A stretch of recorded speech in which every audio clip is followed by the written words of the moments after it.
There's maybe 3 or 5 phones in every year that I'm really excited to try out, and this is one of them. This is the Vivo X300 Pro, one of the strongest camera phones in the market right now. And today we're going to be putting it to the test, trying it out with some street photos, portraits, videos, and everything to do with the camera system on here. We're going to be trying it out for all these different categories to figure out how well it scores. So it's the main sensor that's capable of doing both 1x and also 2x. It's because it's optical. The dynamic range and also the focal length looks very clean for both 1 and 2x. And you're getting basically like 24mm to 48mm. Both look really good. Now we're not in portrait mode, 1x, and I'm going to take a photo, boom, just to take a look at the background blur and the details that you get. So Wei Xiang is nice and sharp, but the background is blurry even though we're not in portrait mode. He wasn't super close to me, but I still get a very nice background fall off. Yeah, so you have the option with the main camera lens to go between 50 megapixels and 200 megapixels. Processing changes based on whichever one you use. If you go for the standard mode, again, snaps immediately, quick picture. But if you want that higher detail, there's going to be a slightly longer processing time, but it's definitely worth it if you want to get more resolution and details. I'm going to try the 200 megapixel shot on this one also. Snap.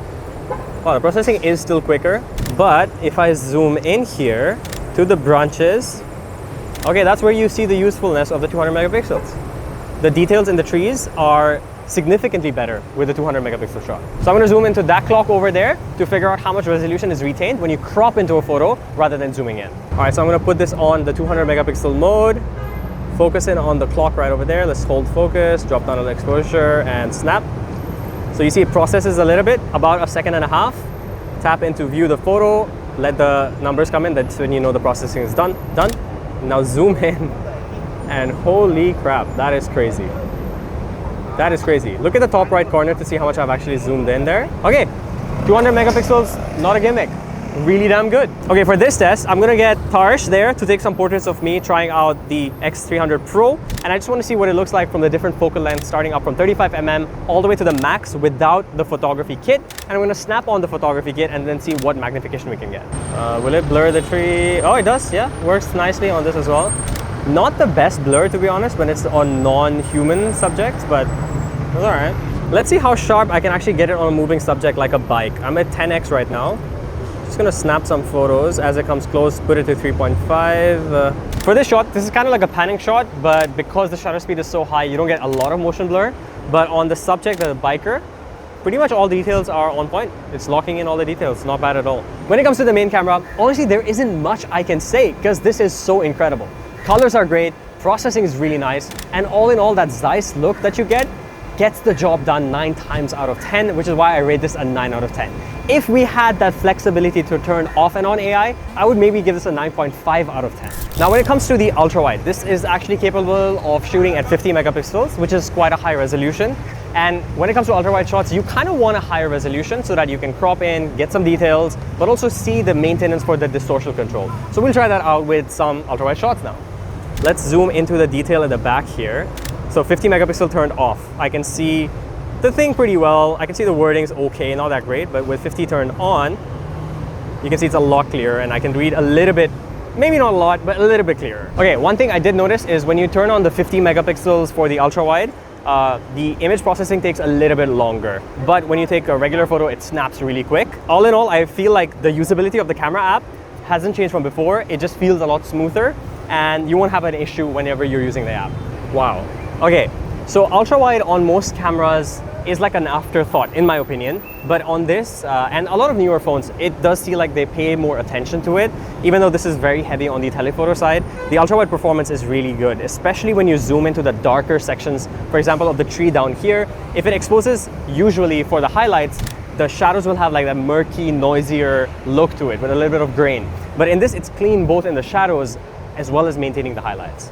When it comes to the ultra-wide, I would rate this pretty high, surprisingly. I'm gonna put it at an 8 or an 8.5 out of 10, just because of how well it handles the distortion, the details you're getting, and how it handles the lower light situations, even with the ultra-wide. Huge part that I love about the Vivo series, especially the X200 before this, and now the X300 Pro, is going to be the tele macro lens on this, which personally, if you've seen my channel, is my favorite lens on any phone ever.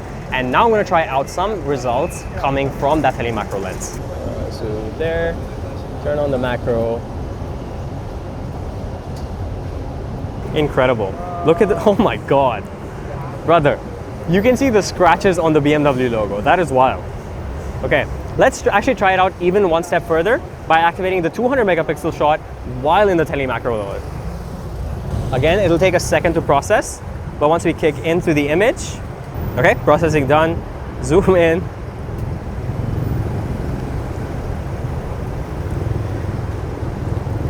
Can I even show you that? Does that even make sense to you? Do you know what this is? That's the B of the BM. What? Now for the super macro mode, just click on the macro button right over here. It'll kick in through the 3.5x. But what you can do is actually go further in. Let's find our subject right over here. I had very high expectations from telephoto and macro, and I'm happy to say I am not disappointed.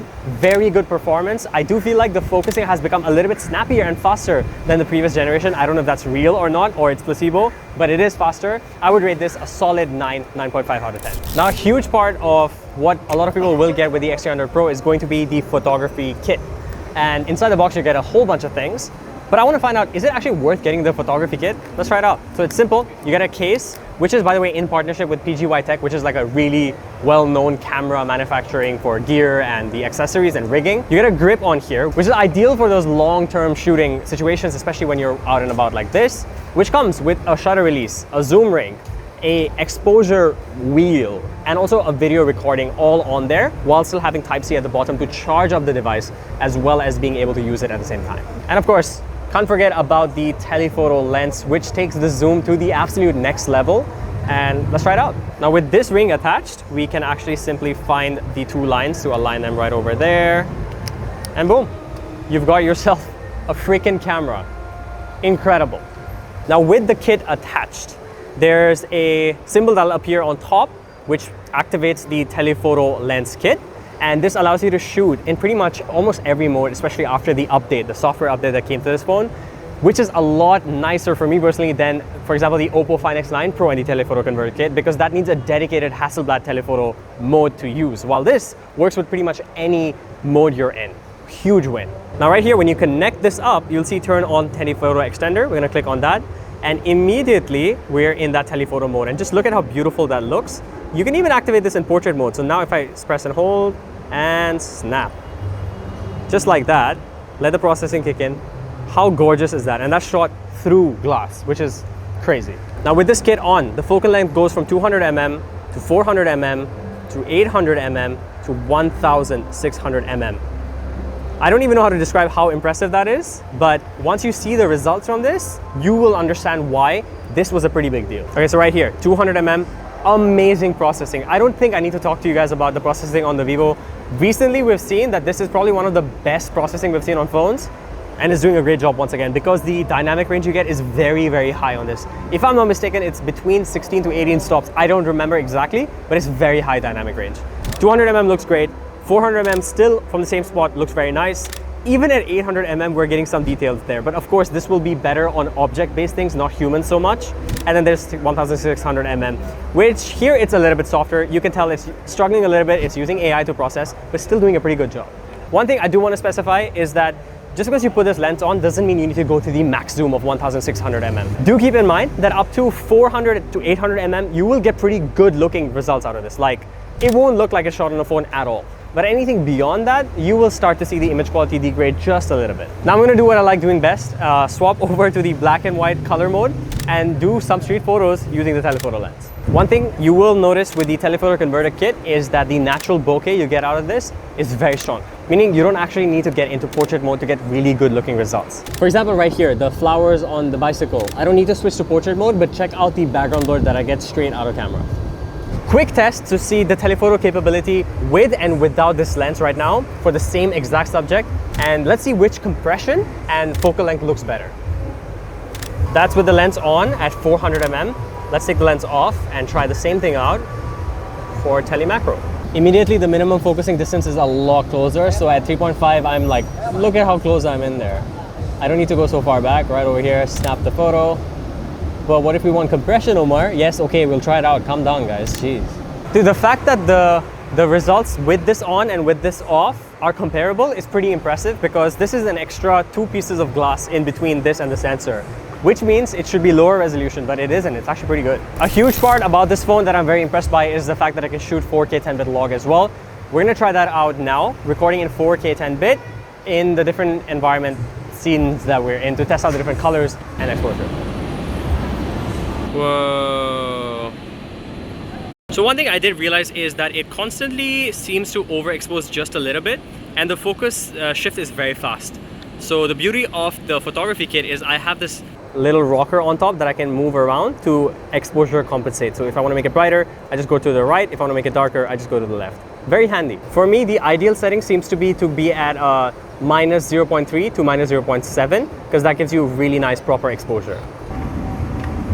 Oh my God. Okay, can I shoot that with log? Let me try that. I can shoot that in log. Are you me? Okay. Dude, what the hell is this? That is wild. Bro, I'm gonna shoot my watch videos only on this phone now. Wait, what if I do this with the telephoto lens? Let's try it out. Interesting discovery. Telephoto lens maybe not the best when it comes to close-up subjects. I would rather take off the telephoto lens and shoot with the built-in telephoto lens, because I feel like that's way better for the macro or closer subjects. But compression is still pretty freaking awesome, because this is a 200mm shot. The beauty of this is that I can actually use the Telephoto Converter Kit to even shoot log video, which actually isn't possible with the OPPO Find X9 Pro. When it comes to the video, without the log mode, I would say this is where I'd give it a lower score, coming in at 7.5 out of 10, just because that processing isn't where it needs to be for colors, and the washed outness of this sometimes is too high and sometimes too low. So I'm gonna rate this a 7.5 out of 10. So all in all, the performance on this phone is, as expected, pretty freaking awesome. There are some things you wanna keep in mind though. Do you need to carry the telephoto lens every single time you wanna get tele shots? Absolutely not. The AI will do 99% of the job most times when you're zooming in, but mainly for buildings and structures and architecture. When it comes to people though, I wouldn't rely so much on the AI, but I would want to bring this along. When it comes to animals or wildlife and stuff like that, definitely an addition that I want to have all the time. For me personally, I like street photography. So for that situation, I still like the zoom lens so that I can take pictures of people from further away without being in their face. And this gives you that feel. If you're looking for that camera sort of experience, this phone will give you that thanks to that amazing grip on the side, which is also power bank, which charges up the device. Perfect rocker switch release, record button, all of that on there, making it super easy and giving you that proper camera feel. When it comes to performance for both photos and videos, I think this does an incredible job. One thing I would note for, again, on the video side, like I mentioned, if you aren't shooting in the log video mode, I feel like Vivo can improve on the colors when it comes to the video straight out of camera. With the log, of course, you have the flexibility to do whatever you want, but the photo processing feels like you snap a photo, you get the right photo. But with video, I still feel like it either overexposes and washes out the color sometimes, or adds in way too much contrast sometimes. Something in the middle would be perfect, and that's something I look forward to seeing with the next version or even with a software update. Overall, what do I rate this phone out of 10 for the camera? I would say this is a solid 9 out of 10. And that's a very high rating. I do like it more than the Huawei Pura 80 Ultra in some cases. If you haven't watched that video, go check it out somewhere over here. Now, if you liked this video relating to the telephoto lens, definitely come back for the next video. We're going to be comparing it to the OPPO Find X9 Pro with its Hasselblad Telephoto Converter Kit. Really hope you guys enjoyed this video. If you did, make sure you like, share, and subscribe, and we'll see you guys again in the next video. Until then, take care.